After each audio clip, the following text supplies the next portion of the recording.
Modi. UAE के साथ मोदी ने कौन सी डील कर डाली है? अबू धाबी की धरती से मोदी को सुनकर पूरी दुनिया हैरान रह गई। नमस्कार, न्यूज के इकलौते फैमिली शो न्यूज की पाठशाला में आपका स्वागत है। मैं हूं विद्यानाथ झा। सोना, पेट्रोल महंगा हुआ, अब मोदी इसके बाद और कौन कौन से बड़े स्टेप उठाने वाले?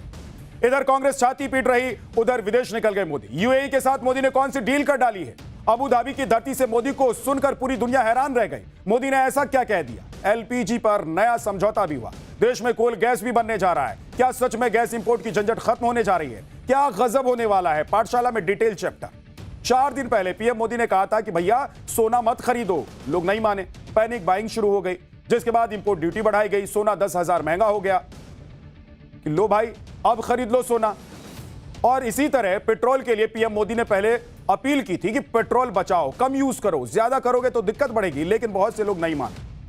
तो तेल कंपनियों ने डीजल पेट्रोल की जो कीमत है उसको बढ़ा दिया, महंगा कर दिया उसको। मतलब पीएम मोदी सीधी उंगली से घी निकालना चाहते थे, लेकिन मजबूरी में अब उन्हें उंगली टेढ़ी करनी पड़ रही। अगर लोग उनकी बात मान गए होते तो शायद हार्ड स्टेप उठाने की नौबत कम पड़ती या फिर नहीं पड़ती।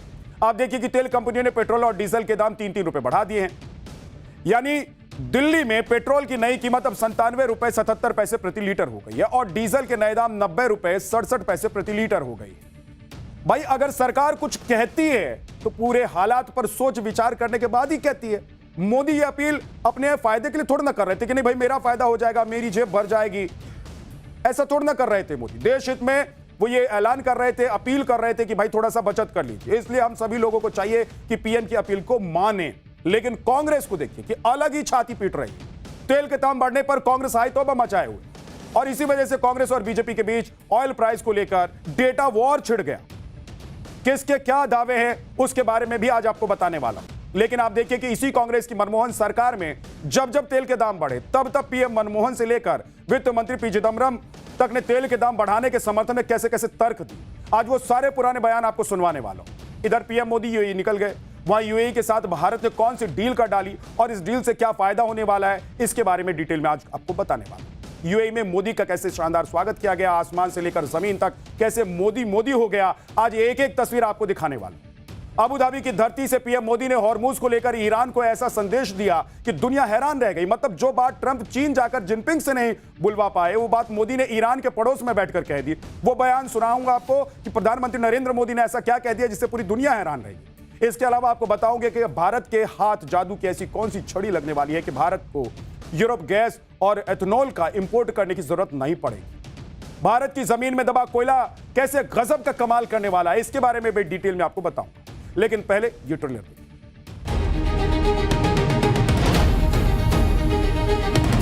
आपकी वायुसेना के जहाजों ने एस्कॉर्ट किया, ये भारत के लोगों का सम्मान है।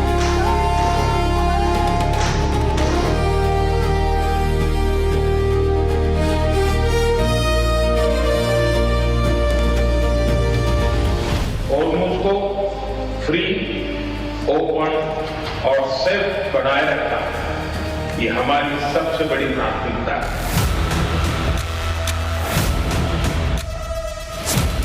अमृत काल में आपका स्वागत है और इस अमृत काल में महंगाई मैन अपना चाबुक चला रहे हैं। मोदी जी आपसे वसूली कर रहे हैं। सरकार को ये फैसला तुरंत वापस लेना चाहिए ना, आम आदमी पे बहुत उसका असर पड़ेगा।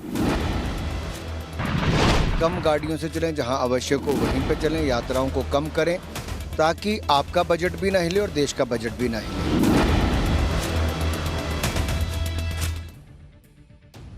4 घंटे में आप क्या कुछ कर सकते हैं, ये सवाल मैं आपसे इसलिए पूछ रहा हूं क्योंकि आज पीएम मोदी ने अपने महज 4 घंटे के यूएई दौरे में वो कर दिखाया जो दुनिया हैरान रह गई देखकर। यूएई दौरे पर गए पीएम मोदी ने सिर्फ 4 घंटे में $5 अरब का इन्वेस्टमेंट भारत ले आने का इंतजाम कर दिया है।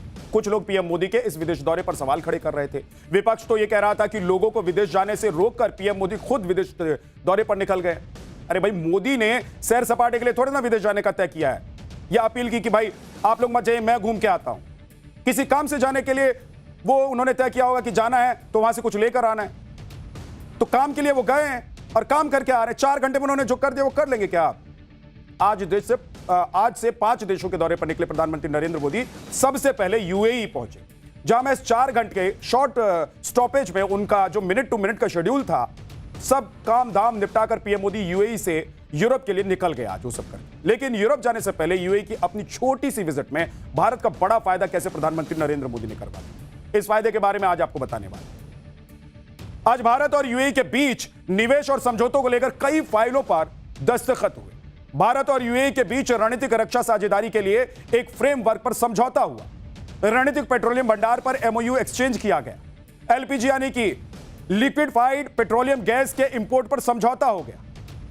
भंडार में शिप रिपेयर क्लस्टर स्थापित करने पर एमओयू साइन हो गया, एक्सचेंज हो गया। इसके अलावा भारतीय इंफ्रास्ट्रक्चर, आरबीएल बैंक और सम्मान कैपिटल में 5 अरब अमेरिकी डॉलर के निवेश का ऐलान किया। इन समझौते के बाद पीएम मोदी ने क्या कहा, आप एक बार सुनिए। हमारी कॉम्प्रिहेंसिव स्ट्रेटेजिक पार्टनरशिप को निरंतर नई ऊंचाइयों तक पहुंचाने के लिए मैं आपका हृदय से बहुत बहुत अभिनंदन करता हूं। जनवरी में आपकी भारत यात्रा के दौरान हमने आपसी सहयोग को क्वालिटेटिवली अपग्रेड करने पर सहमति जताई।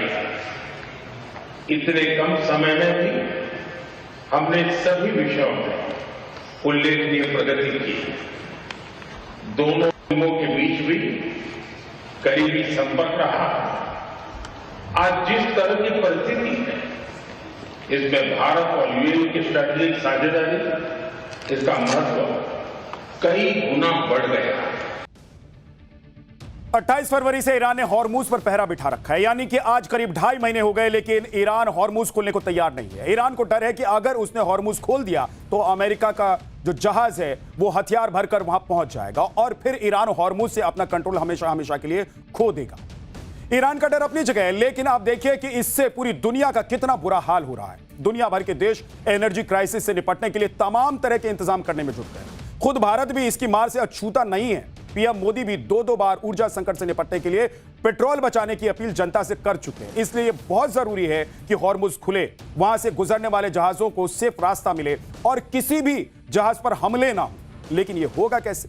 ये तभी होगा जब पूरी दुनिया ईरान को भरोसा देगी कि हॉर्मुज पर उसका कब्जा है वो बना रहेगा और अमेरिका का कब्जा कभी नहीं होने देंगे। आप देखिए कि ट्रंप ने हॉर्मुज खुलवाने के लिए एड़ी चोटी का जोर लगा दिया हुआ है, अपने सारे घोड़े खोल दिए हुए हैं। और चीन जाकर भी ट्रंप ईरान के पक्के यार शी जिनपिंग से यह नहीं कहलवा पाए कि भाई हॉर्मुज खोल दो। लेकिन जो काम कोई नहीं कर पाता वो पीएम मोदी सीना ठोक कर करते, चाहे पुतिन के मुंह पर युद्ध बंद करने की अपील हो या फिर हॉर्मुज खोलने की बात। पीएम मोदी भारत की आवाज हर मंच पर उठा देते हैं और बेधड़क उठाते हैं, बेरोक टोक उठाते हैं। आज भी जब प्रधानमंत्री नरेंद्र मोदी यूएई में मौजूद थे तब उन्होंने यूएई के राष्ट्रपति शेख मोहम्मद बिन जायद के सामने कह दिया कि हॉर्मुज खुलना चाहिए और वहां से गुजरने वाले जहाजों पर किसी तरह का हमला नहीं होना चाहिए। पीएम ने कहा कि हॉर्मुज का मुद्दा भारत की प्राथमिकता में है। सुनिए। हॉर्मुज को फ्री, ओपन और सेफ बनाए रखना ये हमारी सबसे बड़ी प्राथमिकता है। इस विषय में अंतर्राष्ट्रीय कानूनों का पालन आवश्यक है। ब्रदर, भारत हर परिस्थिति में यूएई के साथ कंधे से कंधा मिलाकर खड़ा है और आगे भी खड़ा रहेगा। जल्द से जल्द शांति और स्थिरता की बहाली के लिए भारत हर संभव सहयोग। भाई पीएम मोदी की खासियत है कि वो जिस भी देश के राष्ट्राध्यक्ष से मिलते हैं उससे कहीं ना कहीं अपना पर्सनल बॉन्डिंग बना ही लेते हैं, कर ही लेते हैं। पीएम की हग डिप्लोमेसी की मुरीद तो पूरी दुनिया है। आपने कई बार देखा होगा प्रधानमंत्री को ऐसे लोगों को गले लगाते हैं। यूएई के राष्ट्रपति शेख मोहम्मद बिन जायद के साथ भी पीएम मोदी की पर्सनल बॉन्डिंग दिखाई दी। पीएम मोदी उन्हें अपना बड़ा भाई मानते हैं, इसलिए आज पीएम मोदी की प्लेन जब वहां यूएई के आसमान में पहुंचा तो वैसे यूएई एयरक्राफ्ट के F-16 फाइटर जेट्स पीएम के प्लेन की सुरक्षा के लिए स्कॉट के लिए पहुंच गए। इसके बाद जब पीएम मोदी राष्ट्रपति शेख मोहम्मद बिन जायद से मिलने के लिए पहुंचे तब उन्हें गार्ड ऑफ ऑनर भी दिया गया। सुनिए इस ग्रैंड वेलकम पर पीएम मोदी ने क्या कहा। माय डियर ब्रदर, इस आत्मीय स्वागत के लिए मैं आपका हृदय से बहुत बहुत आभार व्यक्त करता हूं। और जैसा आपने कहा मैं अपने दूसरे घर आया हूं। ये शब्द, ये भाव मेरे जीवन की बहुत बड़ी पूंजी है। आज भी जिस प्रकार से आपकी वायुसेना के जहाजों ने एस्कॉर्ट किया, ये भारत के लोगों का सम्मान है। यूएई में पीएम मोदी का ऐसा शानदार सम्मान देखकर मोदी विरोधियों को आग लग गई है। कुछ लोग तो छाती पीट रहे हैं कि क्या हो गया, ऐसे कैसे हो गया, इतना सम्मान। भाई देश के प्रधानमंत्री हैं और कांग्रेस को छाती पीटती भी दिखाई भी दे रही है कि कैसे छाती कांग्रेस के नेता आज पूरे दिन पीटते हुए नजर आए। लेकिन कांग्रेस की बेचैनी की वजह वो है जो मोदी विदेश दौरे पर जाने से पहले करके गए हैं, और वो वजह है तेल की कीमतें बढ़ाना। ईरान अमेरिका युद्ध के 76 दिन बाद भारत में पेट्रोल की कीमत 3% के आसपास बढ़ाई गई। पूरा एंटी मोदी इकोसिस्टम गोलियां कर, मतलब एक झुंड में आ गए सब लोग और छाती पीटने लग गए कि बाप रे बाप क्या कर दिया, जनता की जेब काट ली, जनता की जेब काट ली है, ये लोग कह रहे हैं विपक्षी नेता। आगे आपको बताऊंगा, लेकिन देखिए कि एंटी मोदी इकोसिस्टम ये नहीं बता रहे कि ऊर्जा संकट की मार से अमेरिका भी नहीं बचा हुआ। वो अमेरिका जो युद्ध लड़ रहा है, जिसके पास खदान है, जिसके पास कुएं के तेल है, तेल के कुएं हैं, जो दावा करता है कि उसके पास तेल का सबसे बड़ा भंडार है। ट्रंप के अमेरिका में भी तेल के दाम 28% बढ़ चुके हैं युद्ध के बाद। तो फिर भारत में महज 3% तेल की कीमत बढ़ने पर इतनी हाई तौबा क्यों? मोदी विरोधियों को लगता है कि शायद प्रधानमंत्री मोदी को भी मनमोहन सिंह की तरह तेल कंपनियों को कूपन बनाकर दे देना चाहिए था कि भविष्य में पेमेंट कर देंगे, और अगली सरकारों के माथे बिल फाड़कर कट लेना चाहिए था। अब पाठशाला में खुद ये बात कर चुके हैं, बता चुका हूं मैं आपको कि सरकारी तेल कंपनियों को इस संकट में घाटे का बोझ उठाना चाहिए, और शायद वही हो भी रहा है। सरकार पूरी कोशिश कर रही थी कि तेल के दाम ना बढ़े, इसलिए तेल कंपनियों का घाटा कर सरकार ने एक्साइज ड्यूटी कम कर दी थी, और अब तेल के दाम बढ़ाए भी तो महज 3 रुपए, वरना ये तेल की कीमतें 3 रुपए की जगह 15 से 20 रुपए तक बढ़ जाती भाई।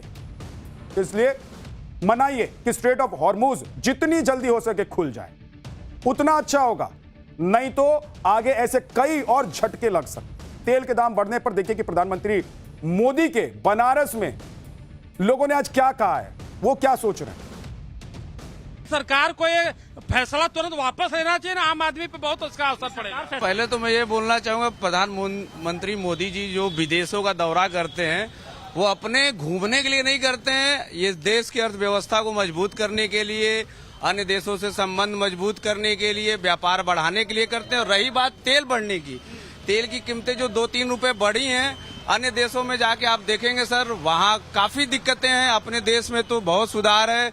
मोदी जी ने जो ये बोला कि आप वर्क फ्रॉम होम करिए या डीजल पेट्रोल का थोड़ा बचत करिए, तो ये आने वाले दिनों के लिए उन्होंने बोला है कि जो अगर हमें किल्लत आती है तो उससे पहले हम सचेत हो जाएंगे, तो हमारे देश के जनता को परेशानी नहीं होगी। सही सर, तेल का असर पड़ा है, लेकिन सरकार को सोचना चाहिए ना थोड़ा बहुत। जनता, आम जनता परेशान हो रही है। भाई जाहिर सी तौर पे आपका भी बजट बढ़ जाएगा इसकी वजह से। बिल्कुल सर, बिल्कुल सर। ठीक है, दुनिया में हर जगह पेट्रोल की कीमतें बढ़ती हैं, ऐसा नहीं है, लेकिन जो हम लोग का अर्थव्यवस्था है, जो इंडिया का अर्थव्यवस्था है, उसके अकॉर्डिंग और अन्य देशों की अकॉर्डिंग बहुत अंतर है। हम लोग का एक जो बजट बनता है वो घाटे का बजट बनता है हमेशा, तो इसको कैसे मैनेज करना है, और ऐसे महंगाई बढ़ती रहेगी तो ये सीधा सीधा असर आम जनता पे पड़ती है। बहुत हाई लेवल वाले को भी फर्क नहीं पड़ता, बहुत लोगों को भी फर्क नहीं पड़ता। मिडिल क्लास फैमिली परेशान रहती है। बिल्कुल, मिडिल क्लास फैमिली छोटी छोटी चीजों में जो खुशियां ढूंढती हैं, उस खुशियों पे असर पड़ेगा। तेल की कीमत बढ़ी तो कांग्रेस अब ऐसा बताने में जुट गई है कि दुनिया भर की सरकारें अपनी जनता को राहत देने में जुटी हुई है और भारत सरकार ने बोझ डाल दिया। लेकिन तेल के दाम दुनिया में नहीं बढ़े हैं, सिर्फ भारत में बढ़ा है। कांग्रेस नेता सुप्रिया श्रीनेत दावा कर रही हैं कि नेपाल ने पेट्रोल 2 रुपए और डीजल 12 रुपए सस्ता कर दिया, जबकि ऑस्ट्रेलिया ने एक्साइज ड्यूटी घटाकर पेट्रोल को 17 रुपए तक सस्ता कर दिया। कांग्रेस की माने तो जर्मनी में तेल पर टैक्स घटाकर जनता को 17 से 19 रुपए सस्ता तेल दिया जा रहा है। वहीं ब्रिटेन को लेकर कांग्रेस का दावा है कि वहां बिजली के बिल पर 100 पाउंड की छूट दी जा रही है और तेल पर टैक्स कम कर दिया गया है। सुनिए सुप्रिया श्रीनेत क्या कह रही। अमृत काल में आपका स्वागत है, और इस अमृत काल में महंगाई मैन अपना चाबुक चला रहे हैं। मोदी जी आपसे वसूली कर रहे हैं, आपकी जेब पर डाका डाल रहे हैं। इस अमृत काल में आज की तारीख में देश में पेट्रोल और डीजल के दाम 3 रुपए प्रति लीटर बढ़ा दिए गए हैं। इसके पहले प्रीमियम पेट्रोल के, प्रीमियम डीजल के, कमर्शियल एलपीजी गैस सिलेंडर के दाम पहले ही बढ़ाए जा चुके हैं। अब तक आप सब लोग समझ चुके हैं कि वो ऐसा क्यों कर रहे हैं, क्योंकि उन्होंने हमारी एनर्जी सिक्योरिटी का सरेंडर अमेरिका के सामने कर दिया है। कांग्रेस के दावे पर बीजेपी ने भी दुनिया भर में ऊर्जा संकट से निपटने वाले ऐसे देशों की लिस्ट जारी कर दी जिन्होंने अपने देश की जनता को कोई राहत नहीं दी और 50% तक तेल के दाम बढ़ा दिए। बीजेपी के मुताबिक पाकिस्तान ने तेल के दाम 55% बढ़ा दिए हैं। मलेशिया ने तेल के दाम में 56% की बढ़ोतरी की है। बीजेपी के मुताबिक खुद अमेरिका ने तेल की कीमतों में 45% का इजाफा कर दिया है। तेल के कुएं वाले देश यूएई ने तेल के दाम में 52% तक की बढ़ोतरी कर दी और म्यांमार में तो तेल के दाम लगभग दोगुने हो चुके हैं। म्यांमार ने 90% तक तेल के दाम में बढ़ोतरी कर दी। इसलिए बीजेपी कह रही है कि कांग्रेस का छाती पीटना बस सियासी नौटंकी है, क्योंकि इन देशों के मुकाबले भारत ने पहले 76 दिनों तक खुद तेल की बड़ी कीमतों का बोझ उठाया। इसके बाद अब सिर्फ 3.4% दाम यानी कि 3% के आसपास दाम बढ़ाए गए। तेल की कीमतों पर बीजेपी कांग्रेस के बीच डेटा वॉर खत्म नहीं हो रहा है। एक राउंड की भिड़ंत के बाद कांग्रेस दूसरा डेटा लेकर आ गई है। रणदीप सुरजेवाला ने आरोप लगाया है कि मोदी सरकार लूट का साइकिल चला, यानी लूट पर लूट किए जा रही है। कांग्रेस के मुताबिक पिछले 11 साल में मोदी सरकार ने देश की जनता से पेट्रोल डीजल के नाम पर 43 लाख करोड़ रुपए लूट लिए, यानी कि बीजेपी ने हर दिन करीब 1000 करोड़ रुपए लूटे।